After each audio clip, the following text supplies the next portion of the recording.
কোন পথ না? যারা অভিশপ্ত এবং পথভ্রষ্ট হয়েছে ওই পথ না, ঠিক কিনা বলেন?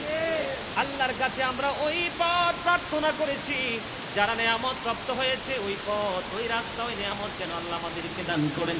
কিন্তু ওই পথ, ওই রাস্তা আমরা চাই না যে রাস্তায় গেলে মানুষ পথভ্রষ্ট হয়ে যায়, ঠিক কিনা বলে? আরো জোরে।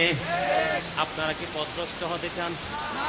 আপনারা কি বন্ধু ক্ষতিগ্রস্ত হতে চান, নাকি নিয়ামত প্রাপ্ত বান্দাদের অন্তর্ভুক্ত হতে চান? যদি নিয়ামত প্রাপ্ত বান্দাদের অন্তর্ভুক্ত হতে চান, তাহলে আমি, আপনি, আমরা সবাই একটা কাজ করতে হবে। যারা আল্লাহ সম্পর্কে, রাসূল সম্পর্কে, কোরআন ও হাদিস সম্পর্কে যারা অনেক বেশি দক্ষ, আমরা তাদের সংস্পর্শে থাকতে হবে। যেমনি অসুস্থ হলে ডাক্তার, ঠিক কিনা বলেন? যখন কোনো ঝগড়া লাগে সমাধান আইন এবং পুলিশ, ঠিক কিনা? অভাব যখন লাগে ধনী লোকের কাছে হাত পাতা, রাস্তায় যখন বিপদ হয় পথচারীর কাছে সাহায্য প্রার্থনা, ঠিক কিনা বলেন? একটু বলেছি, বাকিগুলো বুঝতে পারতেছেন বন্ধু? তেমনি ভাবে আপনাদেরকে, আমাদেরকে সকলকে সঠিক পথ অবলম্বন করতে হলে, ক্ষতিগ্রস্ত এবং পথভ্রষ্ট হইতে না চাইলে আমাদেরকে যারা আলোর পথে হাঁটে তাদের সঙ্গী হতে হবে। জোরে জোরে বলেন আমিন। আল্লাহ যেন আমাদের সবাইকে আল্লাহ রাব্বুল আলামিনের নিয়ামত প্রাপ্ত বান্দাদের পথ যেন দান করে। জোরে জোরে বলেন আমিন। ওই পথ আমরা আল্লাহর কাছে চাই না ওয়াইরিল মাগদুবি আলাইহিম ওয়ালাদ-দাল্লিন, আমরা ওই পথ চাই না আল্লাহর কাছে যেই পথে হেঁটে মানুষ ক্ষতিগ্রস্ত হয়েছে, ঠিক কিনা বলেন? অভিশপ্ত হয়েছে, আল্লাহর নিয়ামত থেকে বন্ধু বঞ্চিত হয়েছে। এই জন্য আমি আপনাদেরকে বিনীতভাবে অনুরোধ করব, আমাদের সবাইকে যেন আল্লাহ সঠিক পথে পরিচালিত করে। সকলে বলুন আমিন। আপনারা কি মোটামুটি বুঝতে পারছেন? সমস্ত প্রশংসা কার জন্য? যিনি আমাদের পালন কর্তা, ঠিক কিনা বলেন? দুই নাম্বারে কি তিনি অত্যন্ত দয়ালু, করুণাময়, ঠিক না ঠিক? এগুলো বন্ধু মনে রাখবেন, অনলাইনের মাধ্যমে, মিডিয়ার মাধ্যমে আসবে। আপনারা অনলাইন থেকে এগুলো আবার কালেক্ট করে আপনারা এগুলো বেশি বেশি করে শুনবেন। এবার আমি সংক্ষিপ্ত আকারে বন্ধু একটু মসজিদের কথা বলবো। আমার কথা শুনতে রাজি আছেন সবাই? আল্লাহর হাবিব সরকারে দো জাহা, এটা কিন্তু আরেকটা পাঠ। এটা কি? উনি আবদার করেছেন সূরা ফাতিহা নিয়ে একটু কথা বলতাম। এটা কত নিয়ামত পরিপূর্ণ, বিস্তারিত ব্যাখ্যা করতে গেলে জীবন শেষ হয়ে যাবে, কারণ এটা হলো মূল, ঠিক কিনা বলে? বন্ধুরে আমার, মসজিদ এখন বর্তমানে মসজিদ নিয়ে অনেকের অবহেলা, অনেকেরই অবজ্ঞা, ঠিক কিনা বলেন? আরো বলেন। বন্ধু জাবির ইবনে আব্দুল্লাহ রাদিয়াল্লাহু তাআলা আনহু থেকে একটা হাদিস বর্ণিত, হাদিস শরীফ প্রমাণ করেছে। প্রথমে যদি আমি মসজিদের কথা বলতে চাই, মসজিদের কথা প্রথমে আমি বলবো, আমাদের দেশে মসজিদে ঘুমানের পার্টি আছে না নাই? কথা বলেন না সবাই? এই যে বড় বড় গাছুরি হাতে নিয়ে বন্ধু ভিক্ষার ঝুলির মতো স্থানের নিচে করে করে মাঠে মাঠে ঘুরে মসজিদে বসে বসে পেঁয়াজ কাটে, রসুন কাটে, আছে না নাই? রান্না করে, খাওয়া দাওয়া সবকিছু করে, আছে না নাই?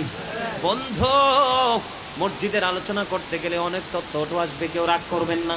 যদিও রাগ করেন, আমার আলোচনা শোনার পরে, পরিপূর্ণ শোনার পরে রাগ করবেন, তার আগে না।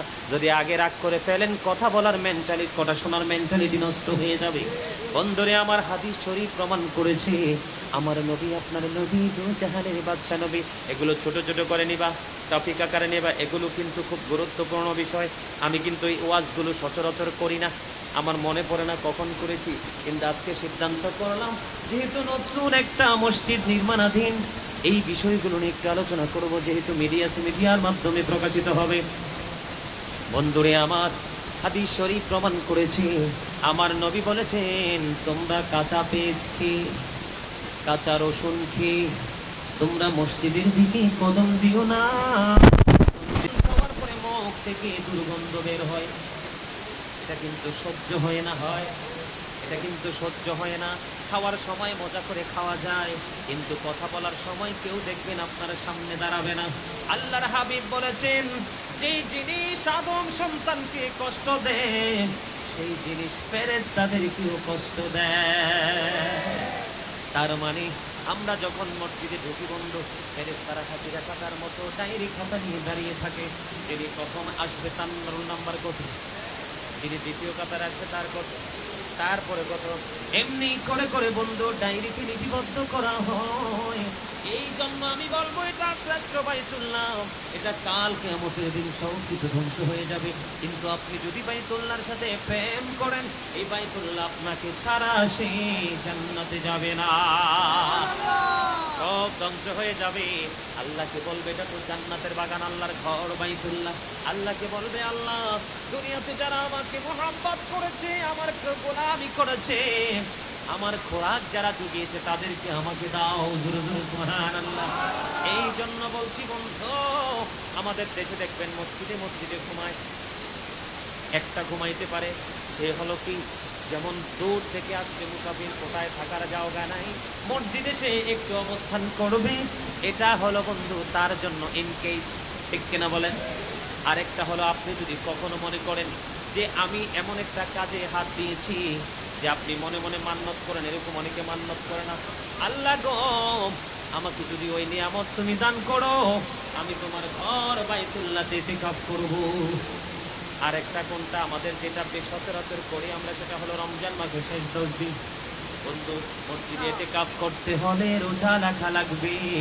এখন যে আমাদের দেশে অনেকগুলো মানুষ মসজিদের পবিত্রতা নষ্ট করে দেয়, মসজিদের সৌন্দর্য নষ্ট করে দেয়, মসজিদটাকে মনে হয় যে তার আবাসস্থল, কথা বলেন না কেন, আছে না নাই? এইরকম মনে করি মসজিদে ঘুমায়, তারা বলে আমরা তাবলীগ করি। কি করি? তাবলীগ মানে কি বুঝেননি?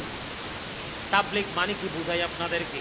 তাবলীগ মানে হলো আমরা এখানে সবাই মুসলমান ইমানদার, কি এই যে আমি আপনাদের সামনে দিন প্রচার করতেছি, কোরআন হাদিস সম্পর্কে কথা বলতেছি, এটা হলো বন্ধু তালিম। এক মুসলমান যখন আরেক মুসলমানকে উপদেশ দিবে, এটা হবে তালিম। আমরা যদি সবাই মিলে, পাশে যদি বন্ধু খ্রিস্টানদের গির্জা থাকে, পাশে যদি হিন্দুদের মন্দির থাকে, তাদের উপাসনালয় থাকে, এখান থেকে কোনো মসজিদের ইমাম সাহেব বের হয়ে যদি তাদের কাছে দিন পৌঁছাইতে যায়, তখন ওইটা হবে তাবলীগ। কোনো মুসলমান যখন বন্ধু কোনো বেঈমানের কাছে যাবে দিনের দাওয়াত দিতে, এটা হবে তাবলীগ। আর যে মুসলমান এক মুসলমানের কাছে বন্ধু দাওয়াত দিবে, সেটা হবে তালিম। আমার নবী যে তাবলীগ করেছেন, এই তাবলীগ এখন তারা করে না, এখন তারা কোরআন হাদিসের বিরোধী করে। আমি 2017 সালে চুয়াডাঙ্গাতে গেলাম, চুয়াডাঙ্গাতে যখন ওয়াজে গেলাম বন্ধু, ওয়াজে যাওয়ার পরে মসজিদে গেলাম নামাজ পড়তে, বিশ্বাস করবেন আপনারা, আমি দেখলাম একদিকে রসুন, আরেকদিকে পেঁয়াজ, আরেকদিকে শাক সবজি কাটতেছে। আমি আফসোস করলাম, তোমরা কতই না হতভাগা, ঠিক কিনা বলেন? আপনারা কি বলেন তাদের খুশনসিব না বদনসিব? আরো জোরে বলেন, তাদের বদনসিব। এখানে ইয়াং যুবক ভাই তোমরা আছো, পুরুষদের ঘুমাইলে ঘুমের ভিতরে কিছু হয়নি, কথা বলেন না কেন? তখন কি শরীর পাক থাকে না? না পাক থাকে?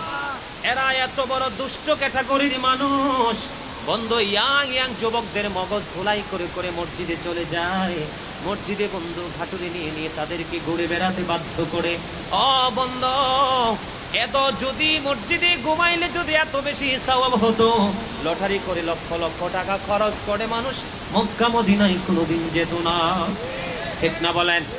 বন্ধু পুরুষদের যখন শরীরটা নাপাক হয়ে যায়, শারীরিকভাবে যখন অসুবিধা দেখা দেয়, তখন তার জন্য গোসল ছাড়া কোনো ইবাদত ফরজ না।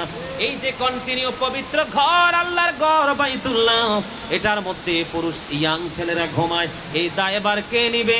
এই জন্য রাসূল বলেছেন, কিয়ামতের পূর্বক্ষণে পৃথিবীতে সবচেয়ে নিকৃষ্ট মানুষ হবে আলেমরা। তাদের নিজের আধিপত্য বিস্তারের জন্য, সুবিধার জন্য বন্ধু এক একজনকে এক একটা লকব লাগিয়ে দিবে, এক একজনকে এক এক রকমের লোভ লালসা দেখিয়ে দিবে, তারা মন গড়া ফতুয়া দিয়ে দিয়ে মানুষের ঈমান নষ্ট করে ফেলবে। আমার রাসূল বলেছে, তোমরা মসজিদে কি করিও না? তোমরা মসজিদে ঘুমাইও না, মসজিদে পেঁয়াজ খাইও না, কাঁচা পেঁয়াজ রসুন খেয়ে যেও না, কারণ এটা দুর্গন্ধে ফেরেশতাদের কষ্ট হয়। রাসূল না করছে, আর এক দল যায়, তারা কি ভদ্র না অভদ্র? আপনারা বলেন, তাদের কি আদব আছে না তারা বেয়াদব?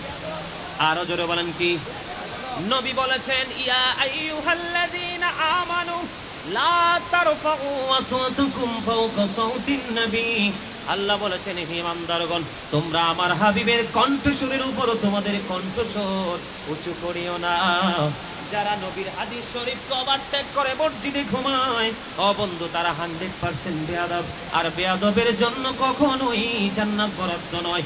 গোটা পৃথিবীতে আমার ভাই বাবা, আমার মা বোনদেরকে ডেকে ডেকে বলবো, আপনাদের ঘরের পুরুষ সদস্য যারা আছে, আপনাদের ছেলে যারা আছে, তাদেরকে কন্ট্রোল করুন। এই সমস্ত মূর্খ আলেমদের কথা শুনে আপনাদের ছেলেদেরকে জাহান্নামের দিকে ঠেলে দিবেন না, ঠিক কিনা বলেন? আপনারা কি আমার সঙ্গে একমত না দ্বিমত? সবাই একমত? আলহামদুলিল্লাহ বলেন।